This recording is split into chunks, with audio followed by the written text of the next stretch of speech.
Before we even dive into this hearing, take a second to absorb the tension in the air. The judge isn't starting from a blank slate, he's got a mental case file the size of a small novel on Mr. Xenon. In court, history matters. Not just legal history, but personal credibility. Think about it, if someone walks into a courtroom with 9 prior cases, no matter how many were dismissed, the unspoken weight of those charges hangs over every word they say. This is one of those moments where the past isn't just a shadow, it's a full-blown storm cloud. The person. Yeah, him picked up an interference 2 days ago. That's what I'd like to revisit. Yeah, of course. So you were on felony probation for a very serious case, evading arrest in a motor vehicle, which carries up to 10 years in prison. Now you've picked up a new case. Greg, I got to tell you that I don't know how much you know, but I have quite a bit of history with Mr. Xenon here. In fact, within the last 2.5 years, 1, 2, 3, 4, 5, 6, 7, 8, 9. Now he's on his 10th case, specifically an unlawful carrying of a weapon, another unlawful carrying of a weapon, another unlawful carrying of a weapon, another unlawful carrying of a weapon, a felony possession of marijuana, felony assault of a pregnant person. And I guess all that worked into a deal where he got on probation for an evasion. Listen closely to the judge here, he's mapping out a pattern, and it's not flattering. Weapon charges, assault allegations, probation violations, even when dismissed, they tell a story. In law, patterns are powerful. Prosecutors see them as red flags. Defense attorneys see them as landmines. And for the audience at home, this is the part where you start asking, are we watching a one-time misunderstanding, or a man who can't stop stepping on the same rake over and over? And now we have.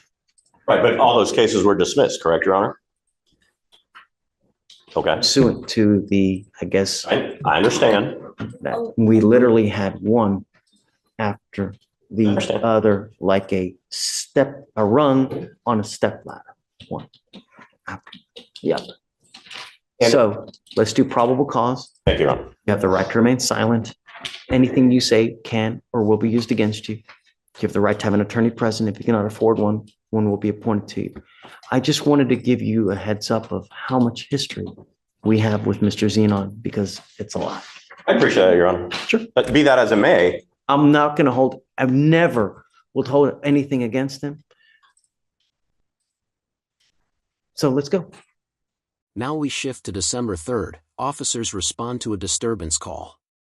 For separate witnesses, all reporting the same basic thing, an argument escalating into physical contact. This isn't just he said, she said. In the eyes of the law, for independent callers equal 4 separate credibility anchors. And here's the kicker, police find the couple not at the original location, but 0.1 miles away. That detail will matter. Distance changes probable cause dynamics, and any good defense attorney will seize on it. On December 3rd, 2024, officers were dispatched to the HEB located at 4955 State Highway 6 regarding a disturbance in progress. Officers received 4 calls, all from witnesses who stated the defendant was arguing with and assaulting a female. While en route to the location, officers observed the couple at the intersection about 0.1 miles away from the HEB where the original call was Observed located. what? They saw the couple at the intersection. Okay, they saw. Okay. Yes, Judge. The defendant was uncooperative with officers. The defendant advised he and the complainant were involved in a verbal altercation and stated he threatened her, saying he would slap her. When officers advised the defendant that he was in custody for an outstanding warrant, he got upset and began to yell. Officers located a clear plastic bag containing 3.6 grams of marijuana The defendant refused to comply with officer's commands to sit down and would not place his legs and feet inside the vehicle. The defendant pushed back against the officer's hand with his chest when he attempted to help him into the vehicle, pushed his legs straight and applied force toward officer's hand in an attempt to stop him from placing his legs inside the vehicle, and then used the bottom of his foot against the bottom of the door frame to further resist.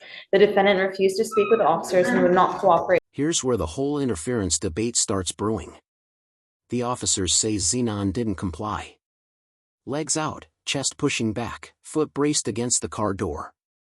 The defense is already sharpening their blade here. Is this really interference with public duties, or is it resisting arrest, or something even less? That legal line is thinner than you think, and whether it's crossed depends entirely on how the statute is read. With the investigation.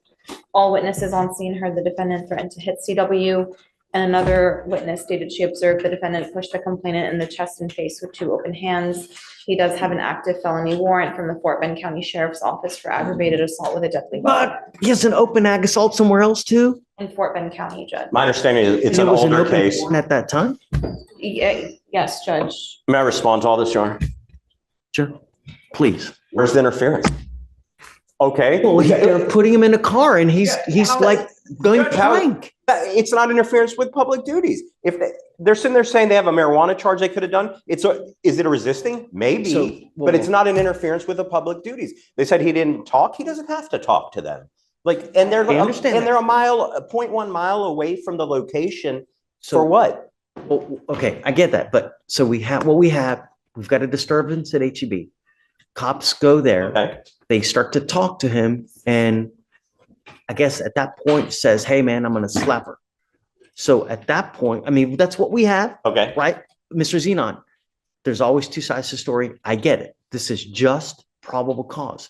It doesn't mean that you're guilty of this offense. It's just probable cause. That, in and of itself, is it enough to continue an investigation? And it is, because it's a potential terroristic threat, right? So they have enough to go for. The court reads the interference statute out loud. And it's vague, painfully vague. Impede, interrupt, disrupt, these are open doors for interpretation. For viewers, this is a crash course in how broad laws can become double-edged swords. On one hand, they give police flexibility in chaotic situations. On the other, they create room for abuse, or at least overcharging. Ask yourself, if the law is this elastic, where's the line between justice and overreach? Forward to investigate. They start investigating, and then they find that you have a felony open warrant, and then they find there was something else. Was there another warrant that you said? It's the aggravated assault, but Judge, I also would like to point out that But they end up putting him in the car, and at that point, he basically just goes plank like this for them being unable to effectuate an arrest. And Judge, I don't think that's an interference. I don't. I mean, I think the intent of the law within itself is that if you're interfering with their investigation for something else. He did not interfere with anything. Hold on, let's read the code. Let's read it, because, I mean, there's no better way. Let's read it. Hold on. I'll give you, all right, hold on. Let's pull up the code.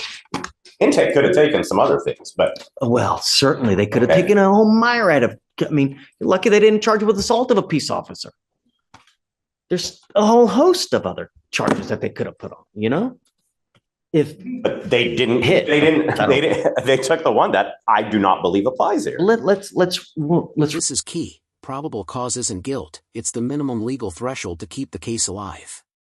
And the judge makes that crystal clear.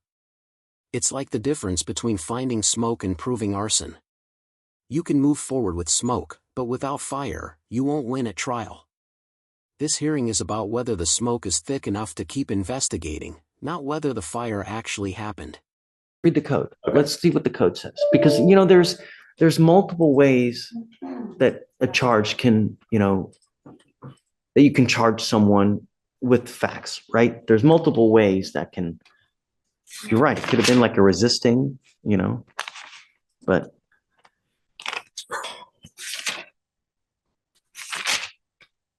okay, you ready?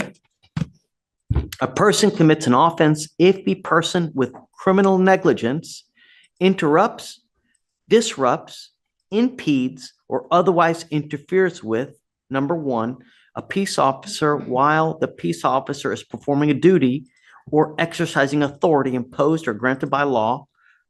Two, a person who is employed to provide emergency medical services, a firefighter. Number three, for an animal under supervision. Now,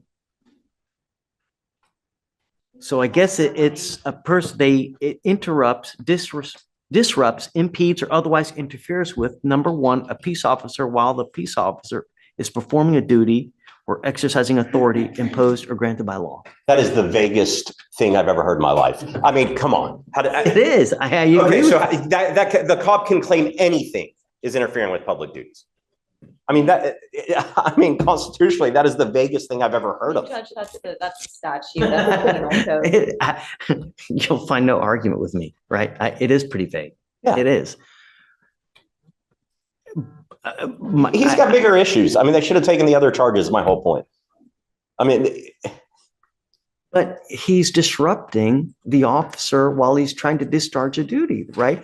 The officer's trying to arrest him and put him in the car, and he's not letting him do it. I mean, that's assuming they even had the right to do that. I mean, he's 0.1 miles away. Felony warrant. They didn't even know about the warrant. They didn't know about the warrant till after. So, I mean, that comes after all of this. They're saying, go ahead. I didn't even give you a chance to talk. No, you're okay, Please. Judge. They were investigating the assault, Judge, is what the threat that he admitted to making. So it was an active investigation, and then when they were detaining him, he was resisting arrest, is what it seems like. And that's why it was charged with interference with public servant. And there were also 4 911 calls that were made about this couple arguing. Mhm. I mean, that's what they were investigating. And the witnesses all described. They put him, the I guess, defendant. did they put him under arrest at the time when he said that he was making that threat?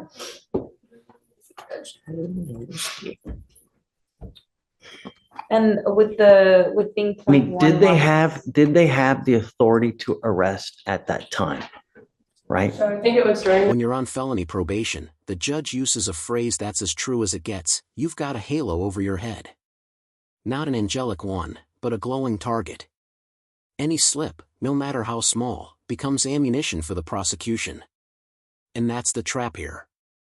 It's not just about this marijuana baggie or the alleged push, it's about a probationer's razor-thin margin for error.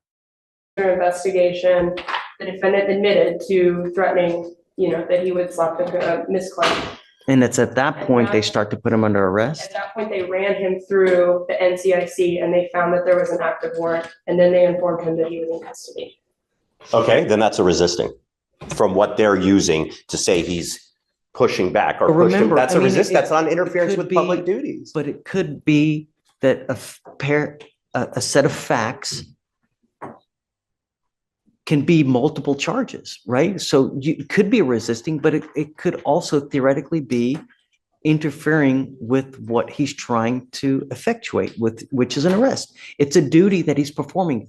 He's performing the duty of an arrest. But again, it's vague. If the officer didn't put in the report, he's not saying in the dim summary, you are under arrest.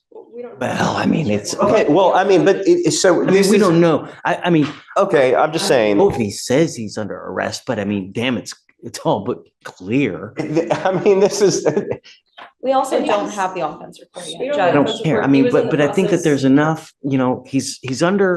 he places him in custody, right? He's going to arrest him, starts putting him in the car, and dude goes plank. I see, I know, but I don't have the video. I I've mean, I shared the think that- videos with. Remember- You're right, I haven't had a chance. Guys, this is a very low burden. This is probable cause. This is not beyond a reasonable doubt, Beyond a reasonable doubt is a different standard. This is just to see if there's enough to go forward. And according to this, you're disrupting, allegedly, you're impeding, and you're otherwise interfering with him trying to arrest you and putting you in the car. A person can interfere with duties in multiple ways. It's not just one way. Like you go over there and someone else tries to stop an arrest from happening. I don't know. I think that there's enough. Whisper to me because I want to know what you're about to say. And if you want time, you guys can go and back and talk. Okay, well, I gotta say, Required 3 times to search me. can I have a moment to look at the video here? He's telling me a whole separate fact pattern. But I need to give them time to be able to look at it too. I mean, it's noon. Why don't we do this? Why don't we roll it to Monday and we can, I'll find it now. We can reapproach Monday morning or tomorrow even. And if you find, you know, I mean, 'cause I if wanna- you find a completely set of different facts than to what they're saying on video, I'm all ears. I'm always all ears. I'm always willing to rehear probable cause at any time. I mean, it's not the be all end all.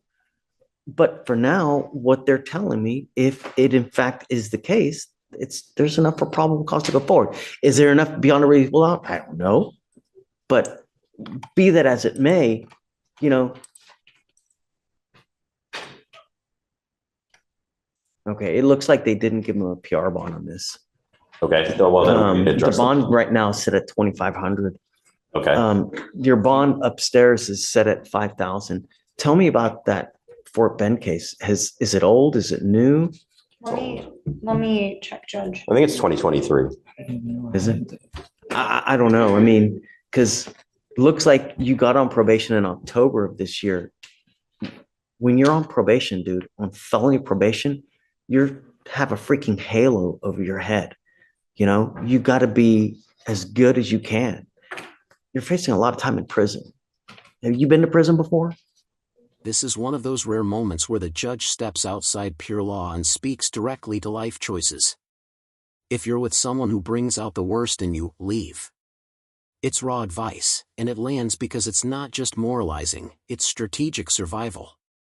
For defendants, toxic relationships often show up in police reports long before they show up in counseling sessions. And in the courtroom, the cost of staying in one can be measured in years of lost freedom. Sir. No, sir. It's not a fun place, you know? And I don't know what we need to do to get your attention, man. In life, if you're with a person that brings the worst out in you, then don't be with that person. There's a gajillion and one fish in the sea, but how can a person get you so wrapped around your finger to make you, you know, just go. It's like a cancer. When you have cancer, if you don't cut it out, it kills you. This is killing you. I can contact Fort Bend Judge and get more information. Well, it doesn't matter. It's neither here nor there. I'll do whatever you want to do. You want to set tomorrow, Monday? What? I'll watch it today and come back tomorrow if you want. Yeah, I mean, if you want, surely. Do you have it?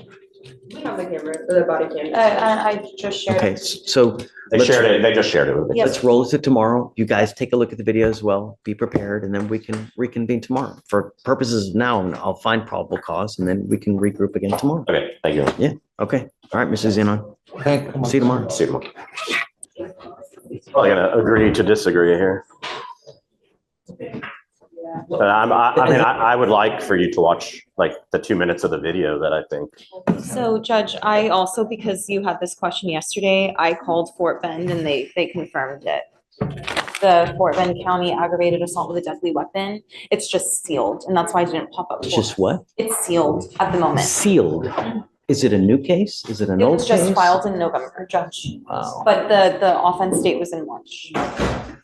Okay, so that's what I'm asking. It was the offense date was March of 24. Yes. So it was allegedly committed prior to, now nevertheless, it's still a It warrant, was, but how on earth has it never been?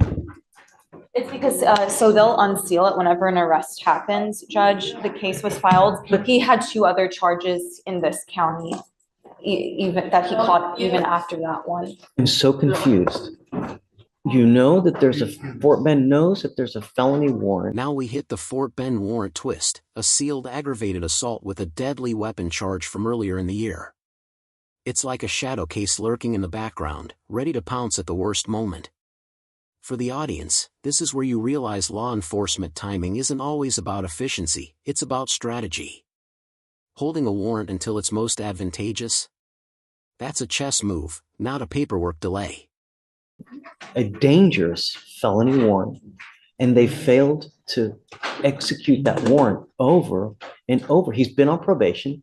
He's been meeting with his. Stating in here that he's got on 2 years probation for, and then had also a UCW here that he caught after that, and another assault of a pregnant person that he caught here after that, and then another UCW that he caught here after that. So he had just a string of cases, and I mean, the list goes on.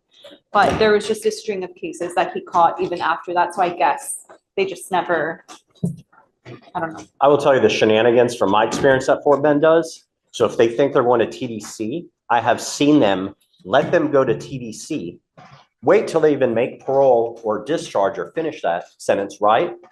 And then they're out and they go, oh, now we're going to file you. And then parole goes, oh, now we're going to revoke your parole. Those are the shenanigans that I've seen. Judge, And this has been going on for years out there, like prior administration continuing. But I mean, I guess ultimately at the end of the day, even if that happens, like, let's just say the parole board's going to look and see that it was like extremely old, right? I would have the first time he failed. I'm not going to read it. It doesn't matter. Okay. It's in, I mean, it doesn't matter. It's on video. It So I'll doesn't make a matter. note. Okay. Here it's required, but note correct. if he Right. pays. On video, guys. Like, I watched it. I'm not crazy. Like, this, it's on video. Sorry to keep Let's debating. talk to Judge about it. Okay. You're still upset? Yes, I watched the video and I'm even more upset, Judge. So Judge, we just want to address some of the questions that defense and you had yesterday. Defense was saying that he felt that interference statute was overbroad. We found case law saying that it's, or vague, that it's unconstitutionally vague. We found case law saying that it's not unconstitutionally vague. It's from DeContal versus State. I've tendered it to defense. Can I approach Sure, Judge? of course. I gotta imagine that if it was unconstitutionally vague, someone would have challenged it and it would have, Well, maybe I haven't had my case yet. Okay.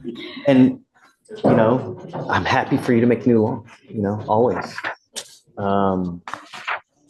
Why are you saying that there's no PC in this case?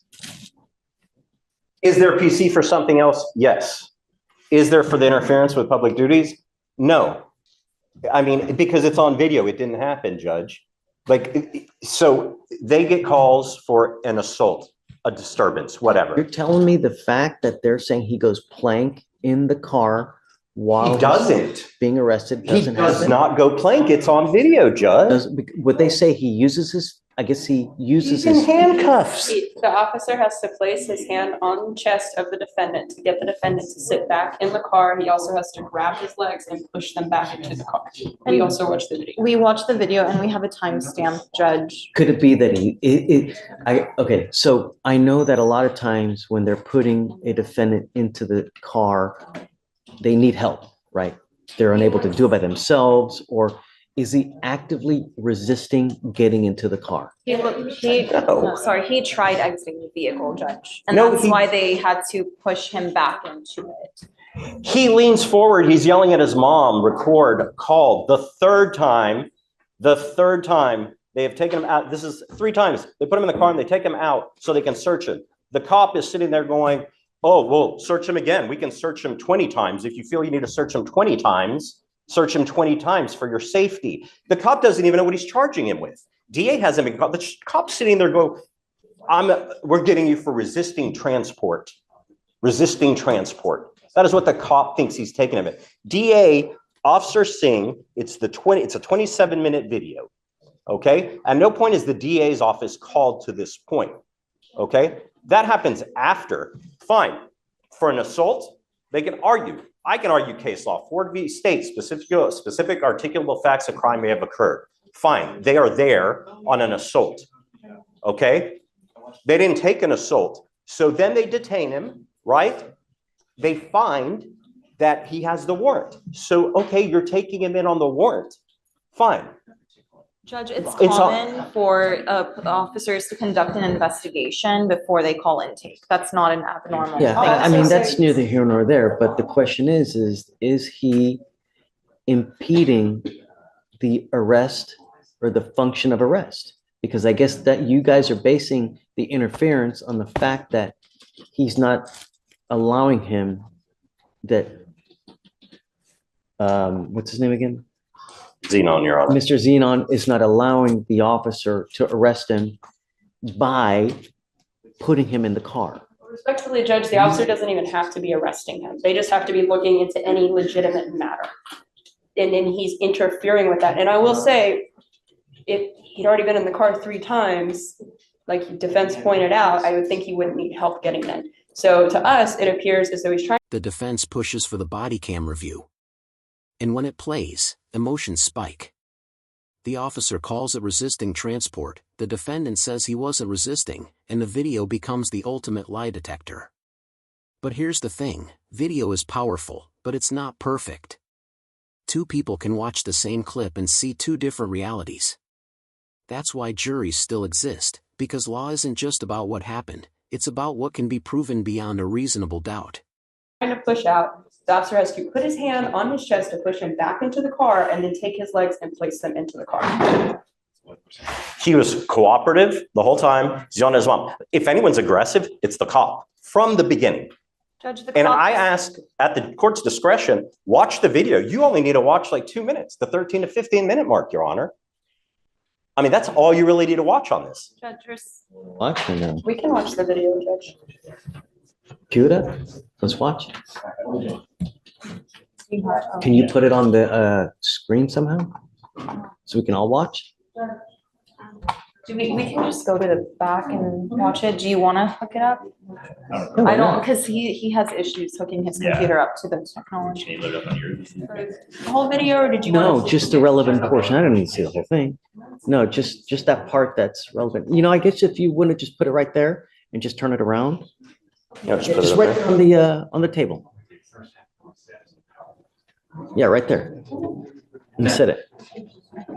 I'm just turning the volume up, Judge, as well. He talking about don't let him pull up. They talking about I got a warrant out for Fort Bend County for assault. Look, he pushing me. Mama, record him. Mama, look. Mama, look. Record him. Now you're under arrest. I'm under arrest. Yep, for you what? got a new charge, Bubba.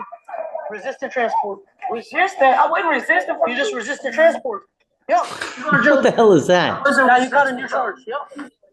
Come on. Thank you, This Judge. officer's not working intake, Judge. Really?